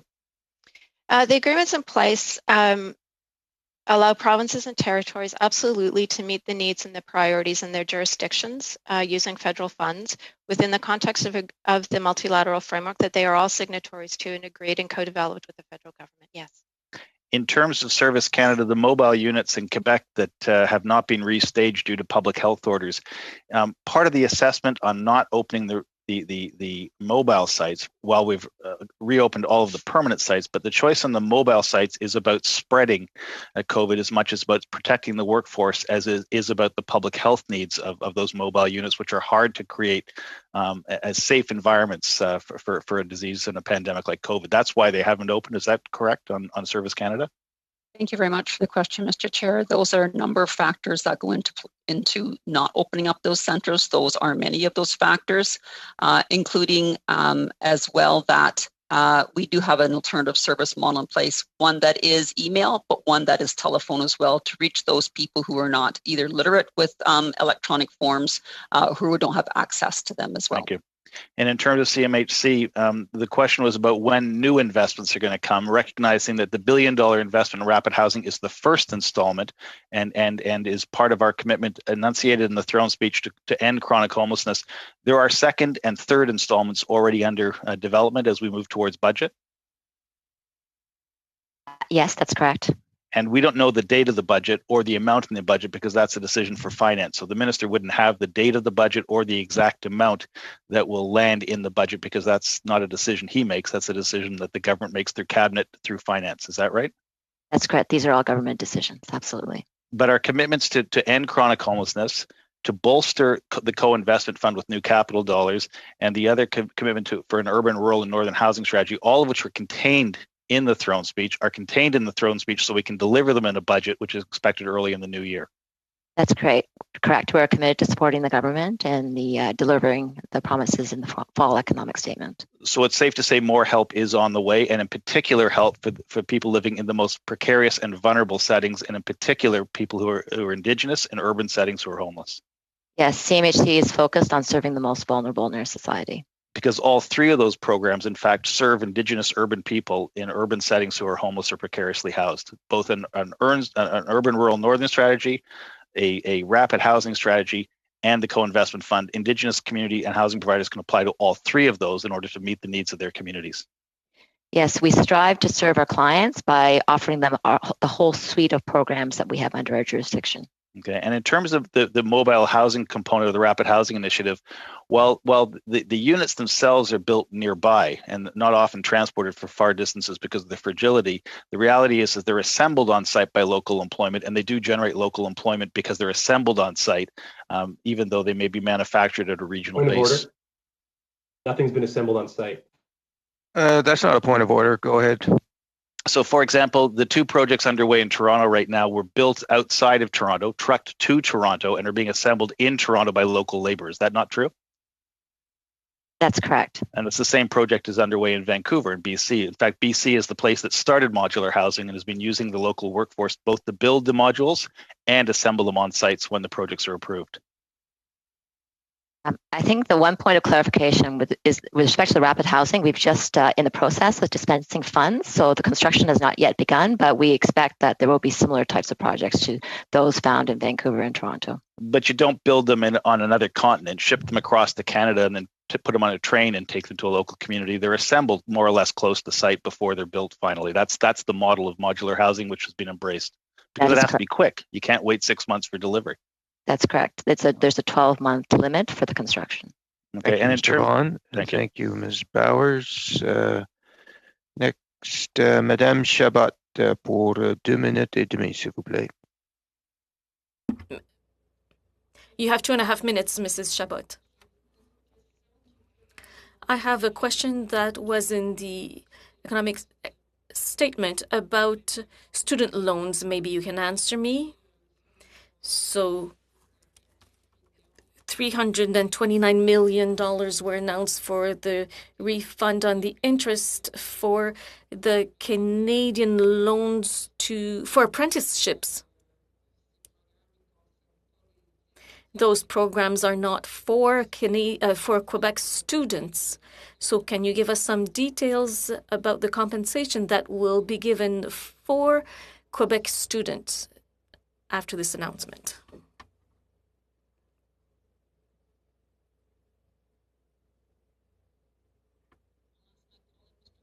He has any details on that?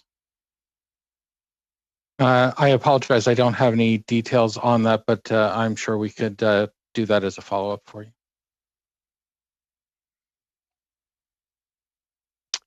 Merci. Thank you. It's mainly about how this Quebec students will be compensated. Another question, I'm sure you're aware of the administrative labyrinth that exists for unemployment insurance requests for people who have had maternity leaves. All this is frozen, it seems, and it has been so for months, apparently, because there are no clear guidelines. And this is what the Service Canada agents are saying to the people who make the requests, and they tell them to call their MPs. We find this unacceptable. Have you been working with the department to have clear guidelines so that those files will no longer be blocked and that people may have some help? Thank you for that question. All requests are treated in priority, and we've had a request about the transition from the CERB. Some measures have been adopted so that delays are reduced to a minimum. In consequence, the requests are supposed to be paid within 28 days after the request has been made. Normally, we want to respect that delay by 80%. For unemployment insurance, in fact, this delay has been respected 95% of the time, so it is a significant improvement.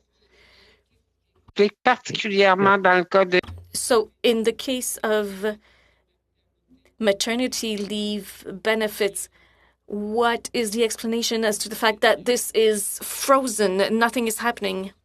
A short answer, please. The time is up. We know that some of the maternity leave benefits requests have been delayed, but it was because of the difference between the maternity leave and some elements of another program.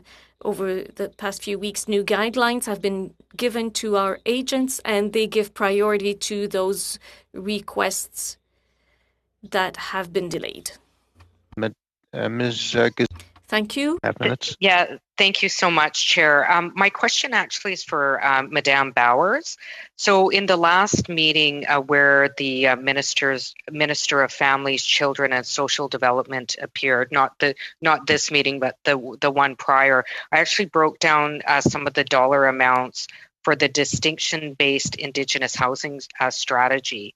Would your department be able to provide this committee with the dollar amount per capita that each of the distinction-based Indigenous housing strategy provides each year? Thank you very much, Mr. Chair, for that question. We'll take that question away and we'll provide that information to you. Thank you. Okay, thank you. I also asked department officials the last time during the last meeting how many low barrier 24/7 safe spaces have been newly funded since the report was released on murdered and missing Indigenous women and girls and Two-Spirit. a year and a half ago. We know that Call to Justice 4.7 calls on the government to fund such spaces as life-saving measures. Is your department able to provide that number?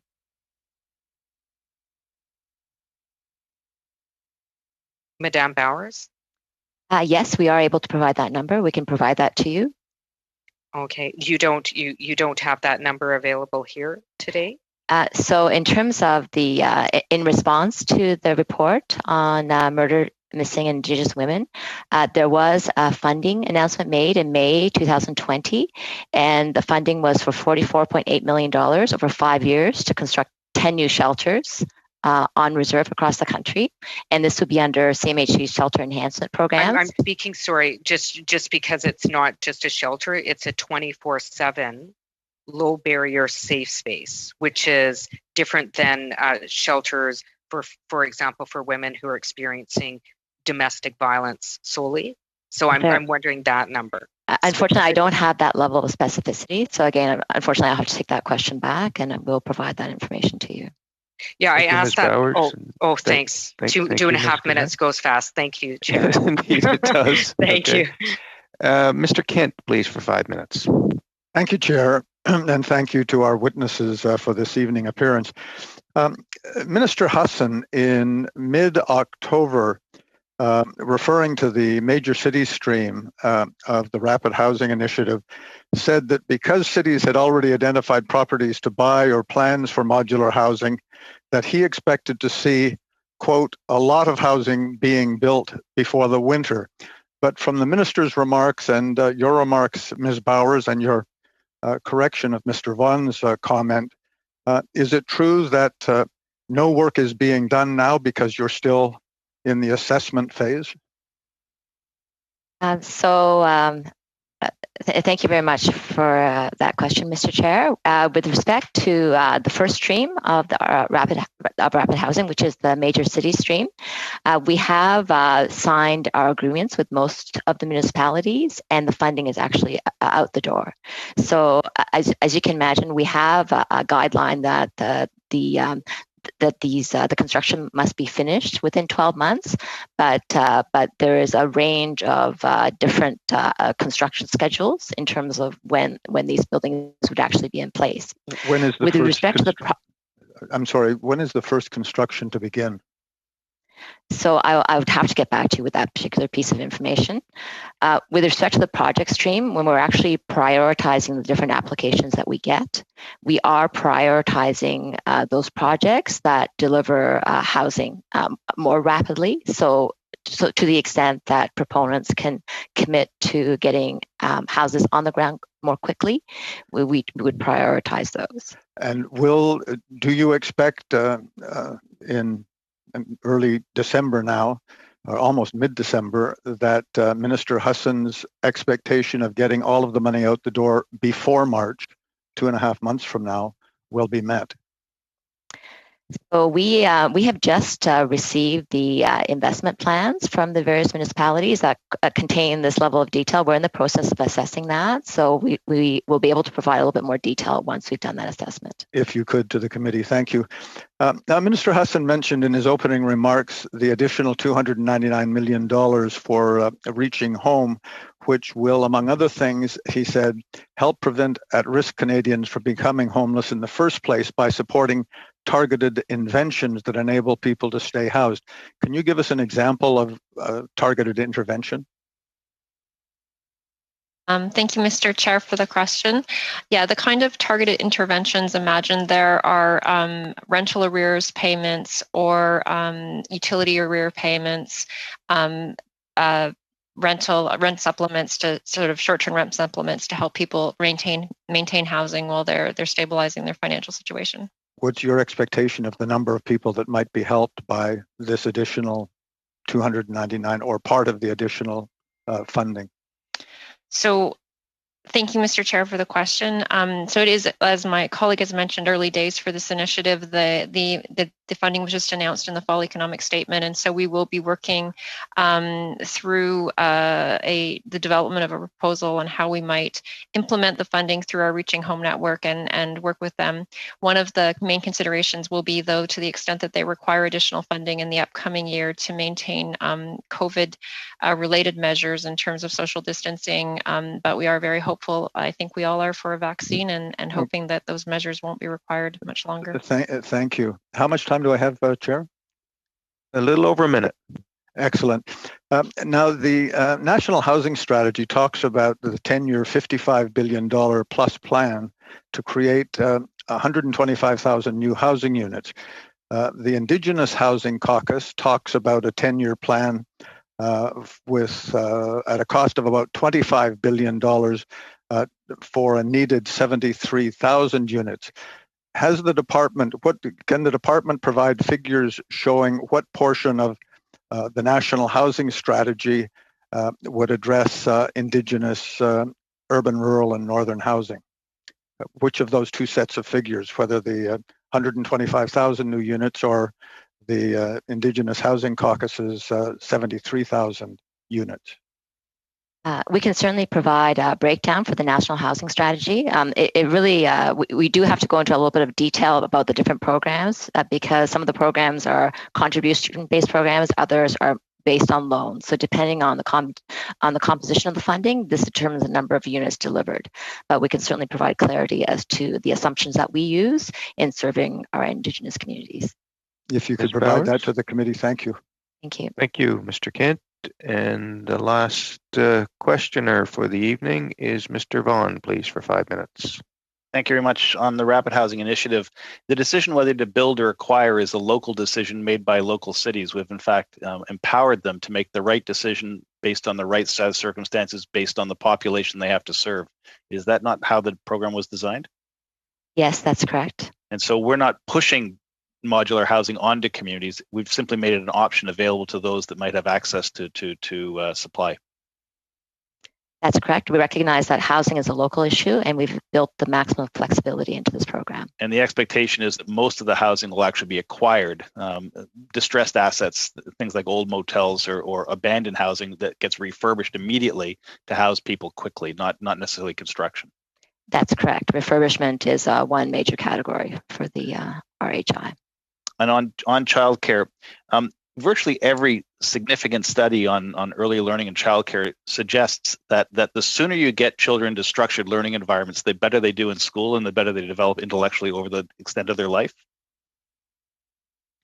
Thank you for Mr. Chair. Yes, that is true. There are numerous studies that have pointed to the importance and the long-term value of early learning and childcare that's high quality. And that's why in places like Toronto, where there's a 67,000 family wait list to get into subsidized or structured childcare, the demand that's coming is not from provinces or cities, but in fact from parents to support a national system with national standards that's funded across the country. Is that not why we're supporting the choice that parents are asking it to make?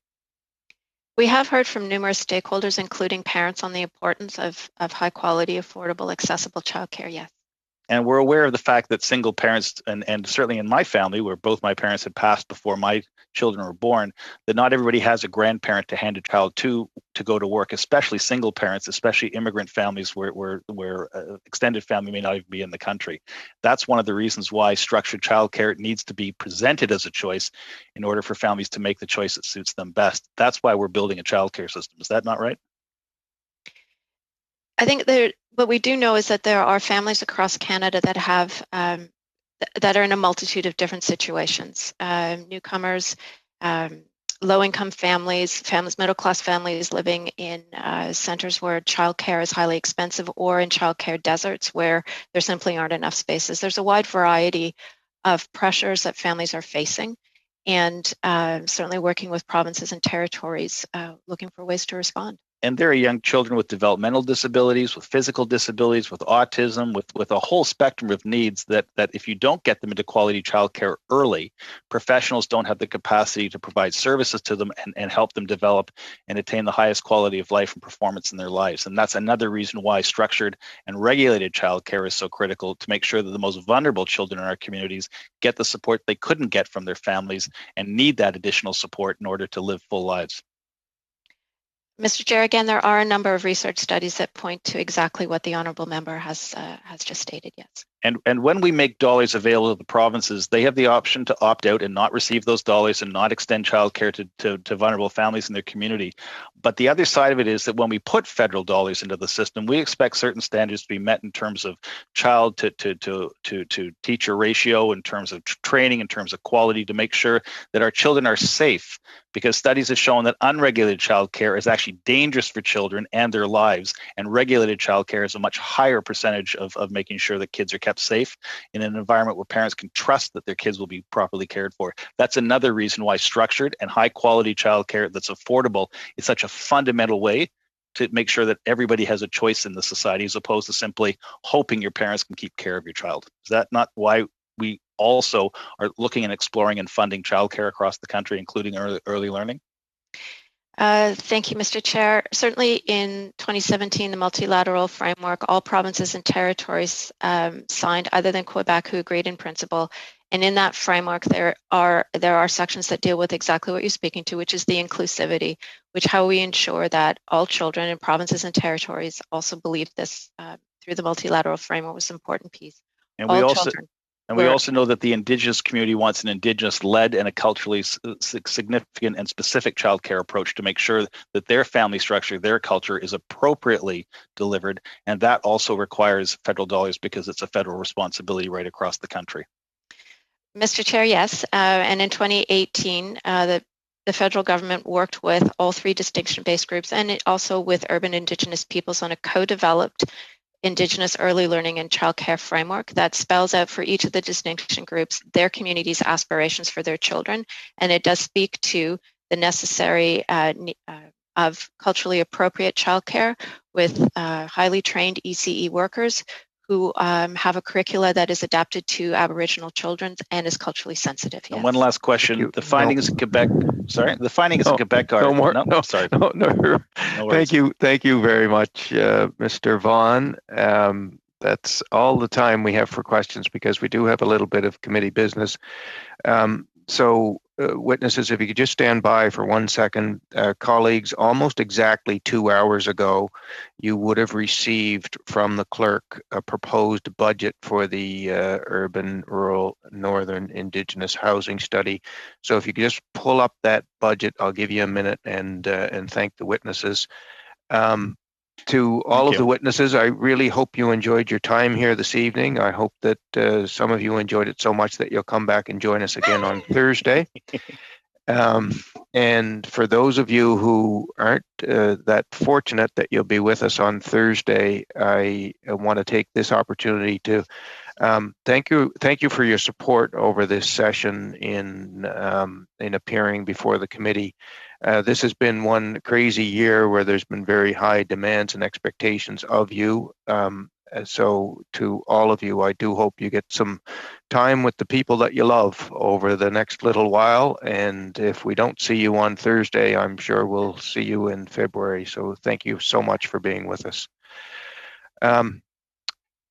Colleagues, hopefully now you have in front of you the budget for the Urban, Rural, and Northern Housing Study. It's probably one of the smaller budgets that you will see, but I would be happy to entertain a motion for its adoption.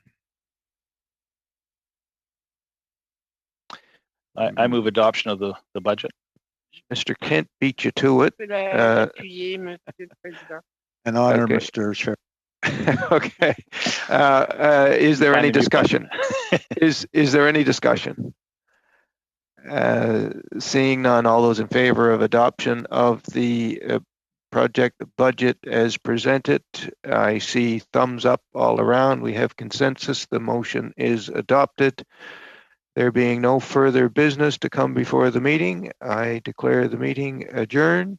Have a good evening, everyone. We'll see you on Thursday, if not sooner. Thank you all very much.